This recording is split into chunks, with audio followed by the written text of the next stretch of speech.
আজি মানে অলপ ভিডিঅ' বনাম বুলি ইয়াত আহিছোঁ ওলাই পিনে। এতিয়া মানে আমাৰ এইফালে বেছি অলপ ৰাস্তা বেয়া। এইটো ৰাইজসকলে দেখিলে বনালে ভালে আছিলে, কিন্তু এইফালে যদি ভাল ৰাস্তা এটা বনালেহেঁতেন আপোনালোকৰে ভাল হ'লহেঁতেন। কেতিয়াবা আপোনালোকে ইয়াত কম্পিউটাৰ দোকানত আহে, আপোনালোকৰে ভাল, আমাৰ কি ভাল আৰু। আমাৰো ভাল, আপোনালোকৰো ভাল, ৰাইজসকলৰো ভাল।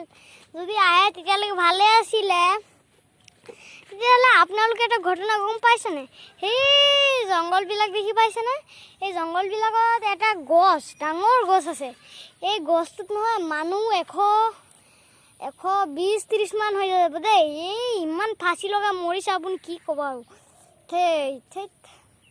এতিয়া ইয়াত ৰাতি হ'লে আহি পিনে বহুতখিনি মানুহৰ আত্মাখিনি আহি পিনে ইয়াত নদীৰ পৰা মাছ মাৰি লৈ যায়, আৰু কি কৰিম আৰু। এনেকুৱা গাঁৱত থাকোঁ, ৰাস্তা পদূলি বেয়া, আৰু লালুক যাবলৈ পূৰা বোকা হৈ যায় আৰু। আপোনালোকে আহিলে ভালেই আছিলে, এতিয়া আপোনালোকে আহে নে নাই কোনে জানে। আজি মই এই কথাখিনিয়ে ক'লোঁ, আপোনালোকৰ ভালে থাকে। আৰু নহয়, এটা বহুত কাম হৈছে। এইটো যে আমাৰ যে আপোনালোকৰ সেইফালে কিমান পানী দিয়া পাইপে দিছে, আমাৰ এইফালেও দিছে, কিন্তু আপোনালোকৰ বেছি দেৰিকৈ দিব পাৰে, আমাৰ বেছি দেৰিকৈ দিয়া নাই। আমাক কিমান অলপ দেৰি দিয়ে আৰু খতম, অলপ দেৰি দিয়ে আৰু খতম। সেইকাৰণে আপোনালোকে ৰাইজ তাত যাই পিনে ক'ব লাগে যে ইয়াত আমাৰ গাঁৱত ইমান পানী দিয়ে কেলে। আমাৰ গাঁওখনৰ নাম বিশ্বনাথপুৰ, মোৰ নাম ৰিহান আহমেদ, মোৰ পাপাৰ নাম ৰাজু আহমেদ, আৰু মোৰ মাৰ নাম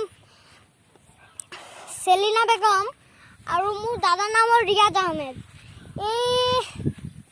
আমালোকৰ এইফালে মুছলিম ঘৰ বেছি নাই, 4 ঘৰ 6 ঘৰ 7 ঘৰমান আছে। এতিয়া 8 ঘৰমান আছে দেই। এতিয়া 8 নহয় 9 ঘৰমান আছে দেই, ভুল হৈ গ'ল, চৰি। এতিয়া আপোনালোকে দেখিছে